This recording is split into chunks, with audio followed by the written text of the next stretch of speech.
Well, an out-of-body experience is a state of being, a state of awareness, a state of action, separate and apart from the physical body.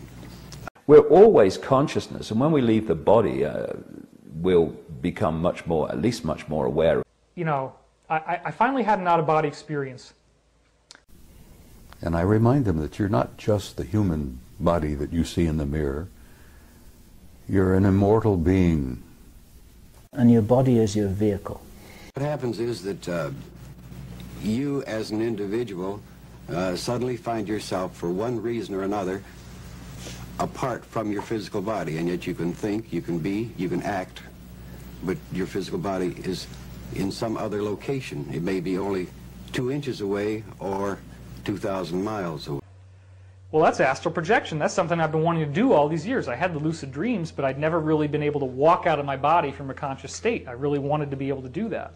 If our body vibrated at a higher length, we would spiritually be evolving regardless of what our religions were teaching us. And they can't have that. They can't have us being free. They don't want you to be who you are. Because when I leave this genetic spacesuit, I will know who they are. Everyone does this. The fact that you do not remember it does not infer that it does not happen. So you're now in a three-dimensional world you can walk around in, you can inhabit, but it's out of phase with our reality, and people in this reality wouldn't see you. You disappear. And as the Hindus say, the self is the immortal being that lives temporarily in this shell. What is the main difference between the third density and the fourth density? The real difference is consciousness. We can change our point of observation so we cease to see ourselves vitally and the world we think we're living in those terms, and look at it from a point of view of consciousness. But you can do it in a different way. You can do it by accessing your potential as an infinite, extraordinary, wonderful, beautiful, inspired, transcendent being. That is who we are, occupying these limited little bodies that are here for just a brief candle flame of existence, you know. I started to experience weightless during the night, fully conscious. I started to feel that like a gravity is switched off in the room, and I started to levitate up, seeing my physical body down on the bed, if you will, and I was playing a few times up and down, when I saw actually that I'm not going to die and it's not dangerous, if you will, still not understanding completely what is going on, that actually this is what is known as astral projection in the modern times.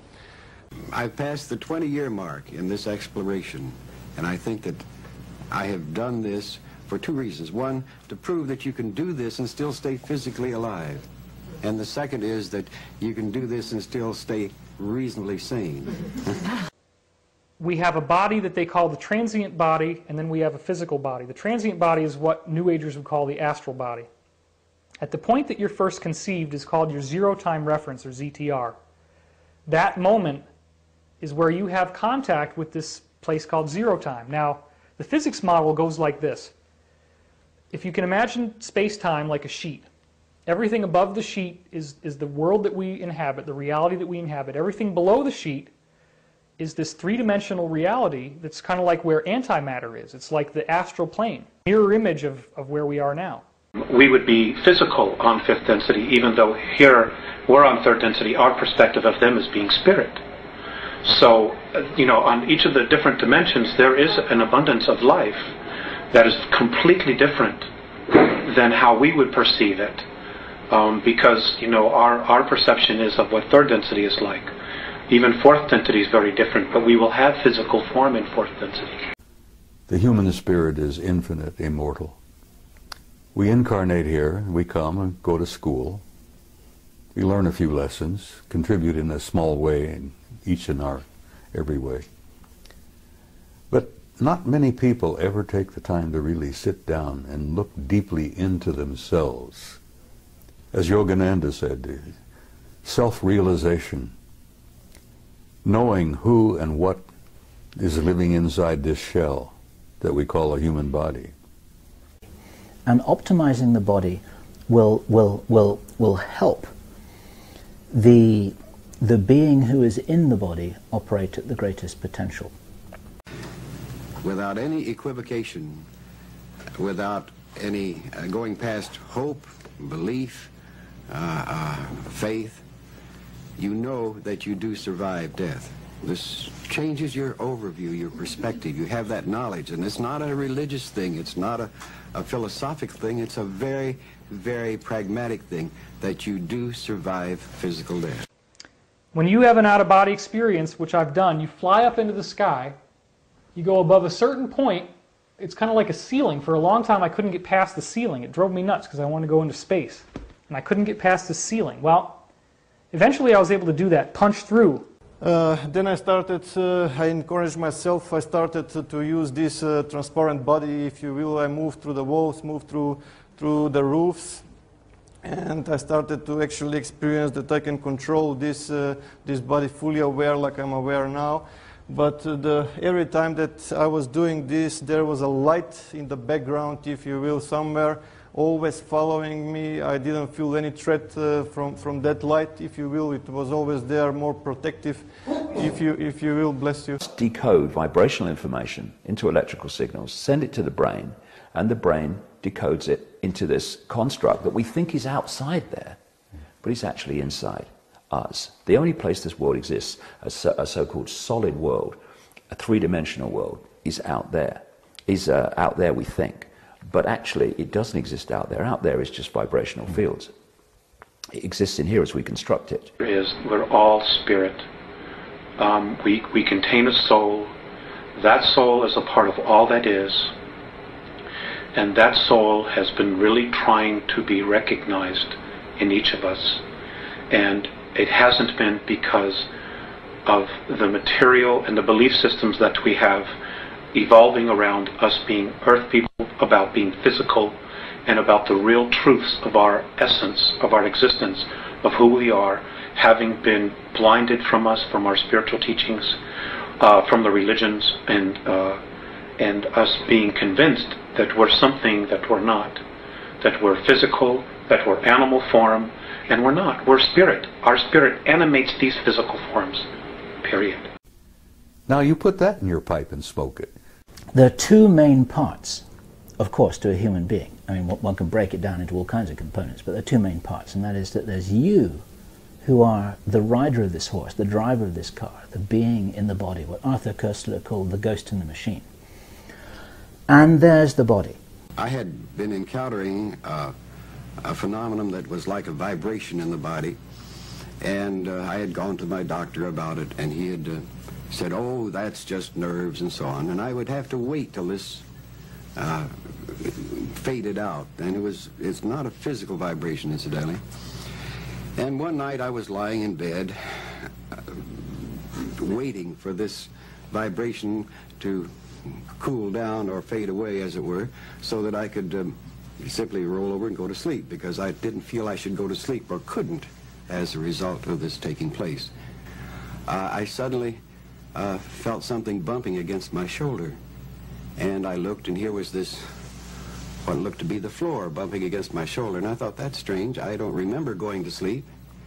And I looked across, and I said, there's no rug on the floor. I looked more closely, and there was something sticking up out of the floor that shouldn't be there. And trying to perceive what this was, I got a real close look, and it was the chandelier. And in desperation, I realized that I was not bumping against the floor, I was bumping against the ceiling. And I flopped around in the air and looked down, and there below me was the bed, and here was my wife in bed, and here was a man in bed with my wife. Oh. And my first response is, well, this is an odd kind of Freudian-type dream. And I thought, well, I better get a good look at this man who was in bed with my wife. And I moved over a little bit closer, and with a great shock, I discovered that the man in bed with my wife was me. When I was 5 years old, I had a really pivotal event in my life, which was an out-of-body experience. I woke up in the middle of the night, and I was floating over my own body in bed, and I looked down and saw myself breathing, so it was clear that I was still alive. But I couldn't make sense out of why I was in two places at the same time, and why I still had these funny yellow pajamas with the red cuffs. the abilities that they have are latent in everybody. They just haven't lived in a society that has been screwed with like we have been. In a sense, to pretend that all this is real, because this is the platform from which we can waken ourselves up and rejoin consciousness.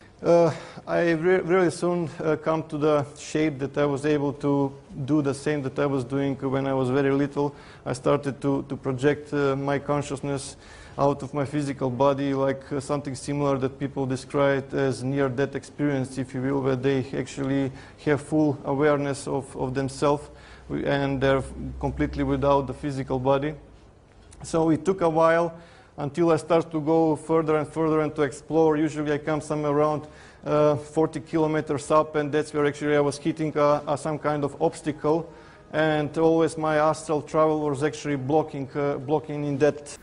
Now I get into an altered state in the middle of the night. I've been doing a lot of remote viewing, and I can put myself in an altered state like Ingo Swann, Joe McMoneagle, and I go out. But sometimes, when I'm in that altered state, they come in.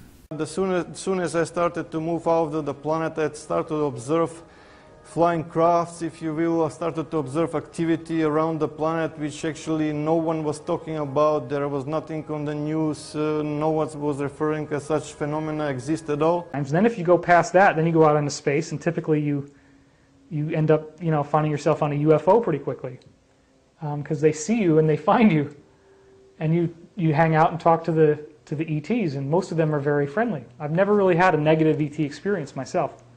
I know other people have, but experience actually was put into my diary. Thousands and thousands out of the body experiences were actually put into the paper, and quite of diaries. Most of the people that train out of the body, control out of the body experience, actually are not able to stay out of the physical body more than few minutes.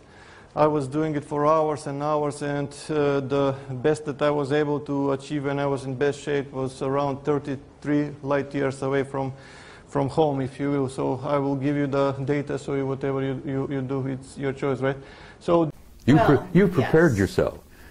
What if I told you that what you think you see as a reality is not reality at all? It's an illusion. And then even further, what if I were to infer to you that all of this is part of a program?